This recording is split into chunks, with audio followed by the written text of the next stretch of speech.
अस्सलाम वालेकुम स्टूडेंट्स। आज हम कर रहे हैं problem number 2.5 from chapter number 2 that is from first year.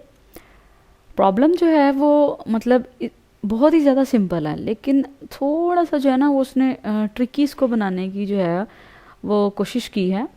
मतलब आपको जो है वो डायरेक्टली जो है वो चीज़ें गिवन नहीं है, लेकिन जो चीज़ फाइंड करनी है वो बहुत सिंपल, अगर हम थोड़ा सा वे में सोचें ना तो हम इजीली जो है वो फाइंड कर सकते हैं। ठीक है, तो कुछ इस तरह की भी प्रॉब्लम्स होती हैं जो कि जिनके अंदर बेसिकली जो है वो फिज़िक्स से ज़्यादा मैथमेटिक्स जो है वो इन्वॉल्व होता है। तो थोड़े मैथमेटिकल जो आपके वेज होते हैं वो भी जब अपने माइंड में रखा करें जब भी जो है वो आप लोग जो है वो न्यूमेरिकल प्रॉब्लम जो है वो सॉल्व करें, क्योंकि कैलकुलेशंस का पूरा एक नंबर होता है। और ये मैंने अपनी प्रीवियस वीडियो में जो है वो जिसमें मार्क्स डिवीजन जो है वो मैंने मेंशन की थी, उसके अंदर जो है वो मैंने मेंशन कर दिया था। खैर, प्रॉब्लम देखते हैं। If a vector b is added to vector a। अब उसने डायरेक्टली जो है वो हमें कोई वेक्टर a नहीं कहा, ना ही कोई वेक्टर b कहा है। ठीक है, उसने कहा है कि if a vector b is added mean कि अगर एक वेक्टर b कोई भी वेक्टर है वो किसी एक और वेक्टर में ऐड करें तो क्या आता है, the result is 6i plus J. और ये मैंने जो है वो यहाँ पे लिखा है a प्लस बी, क्योंकि अगर हम इस स्टेटमेंट को मैथमेटिकली लिखेंगे तो यही बनेगा a plus B. If a vector b is added to vector a तो रिजल्ट आता है 6i प्लस जे। यहाँ पे एक बात जो है वो ख़त्म हो गई है।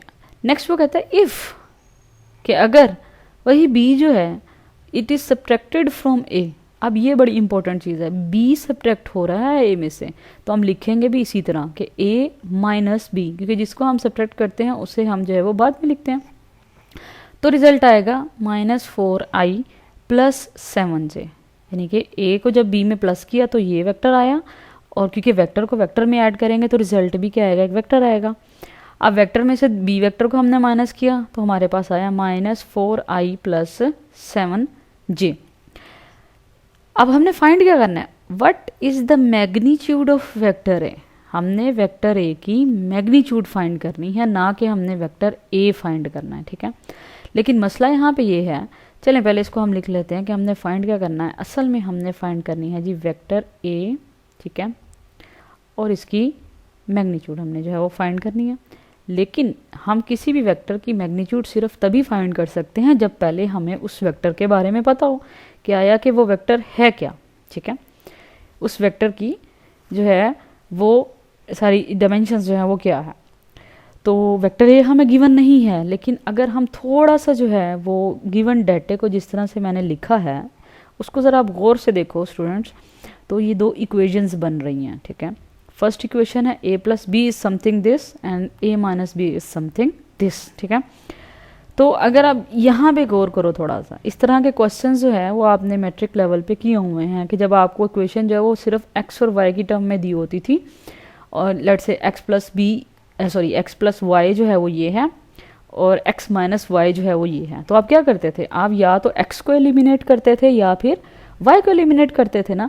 तो अब हमें चाहिए क्या, हमें चाहिए मैग्नीट्यूड ऑफ वेक्टर a। तो इसका मतलब ये हुआ कि हमें बेसिकली वेक्टर a चाहिए, तो हमें एलिमिनेट किसको करना पड़ेगा, b को। ठीक है, वेक्टर की नोटेशन से जो है वो आप घबराएं मत। ठीक है, आप बिल्कुल ऐसे समझे जैसे दो वेरिएबल हैं, ठीक है, वो ऐड हो रहे हैं एंड देन वो सब्ट्रैक्ट हो रहे हैं। ठीक है, तो हमने b को क्या करना है, एलिमिनेट करना है। तो ऐसा करते हैं कि हम लेट्स से हम ये कह देते हैं कि ये जो है ना फर्स्ट वन ये हमारी है इक्वेशन 1, ठीक है, और सेकंड जो है वो इक्वेशन 2।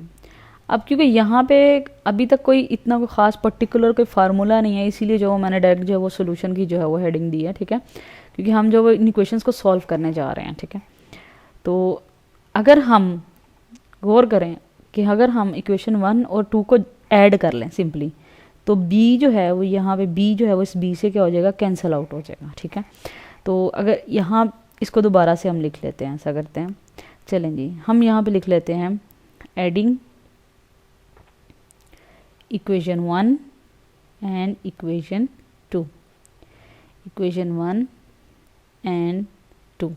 ठीक है, दोनों इक्वेशन को जब हम ऐड करेंगे, चलिए एक दफ़ा फिर लिख लेते हैं ताकि आप लोगों को जो है वो अंडरस्टैंड करने में जो है वो थोड़ा इजी हो जाए। ठीक है, a प्लस बी, लेकिन लिखेंगे हम कुछ इस तरह से कि ना हमारे लिए इजी हो जाए, यानी कि ए के नीचे हम ए को लिखेंगे और बी के नीचे जो है वो हमें बी को लिखना होगा, ठीक है। एंड देन हम लिखेंगे ए माइनस बी। यहाँ तक हमने अपने आप से कुछ नहीं किया, ये सारा कुछ हमें जो है वो ऑलरेडी गिवन।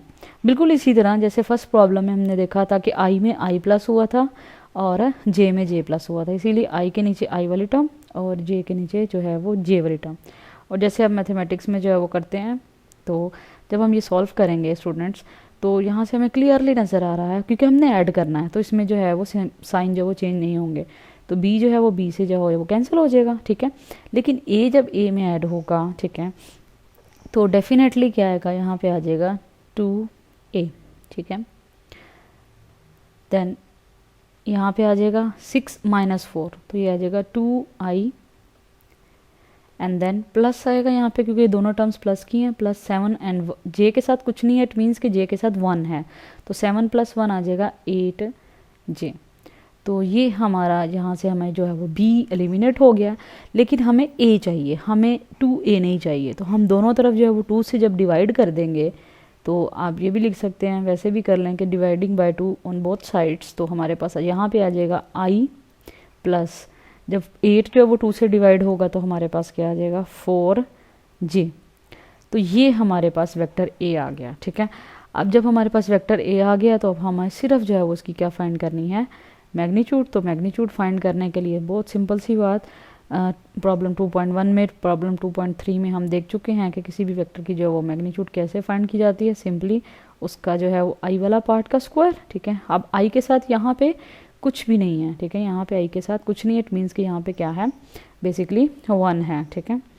तो हम जो है वो यहाँ पे लिख लेंगे 1 स्क्वायर प्लस, ठीक है, जी। अब जे के साथ क्या है 4 है, तो यहाँ पे आ जाएगा 4 स्क्वायर एंड देन इसका आ जाएगा स्क्वायर रूट, तो 1 स्क्वायर 1 एंड प्लस 4 स्क्वायर हमारे पास क्या आ जाएगा 16, ठीक है। तो ये हमारे पास आ जाता है बच्चों 17 स्क्वायर रूट, ठीक है।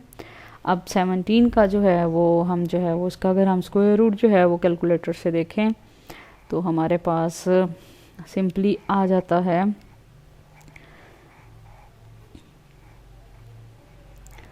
जी बच्चों, 17 का जो स्क्वायर रूट लेने से हमारे पास आता है 4.1, ठीक है। अगर हम 1 डेसिमल प्लेस तक जाएं और यहाँ पे हमारा आंसर भी जो है 1 डेसिमल तक गिवन है, so it will give you 4.1। अब क्योंकि कोई यूनिट नहीं थे, ठीक है, तो यानी कि वेक्टर्स की फॉर्म में जब गिवन था तो साथ उसने कोई यूनिट मेंशन नहीं किया, तो हमें भी जो है वो कोई यूनिट मेंशन करने की यहाँ पे कतन कोई ज़रूरत नहीं है। इस बात का बड़ा ध्यान रखिएगा कि जब हमें जिस तरह के यूनिट दिए होते हैं, हमारा आंसर भी फिर उसी हिसाब से यूनिट्स के अंदर आता है। तो ये हमें फाइंड करना था ए की मैग्नीट्यूड।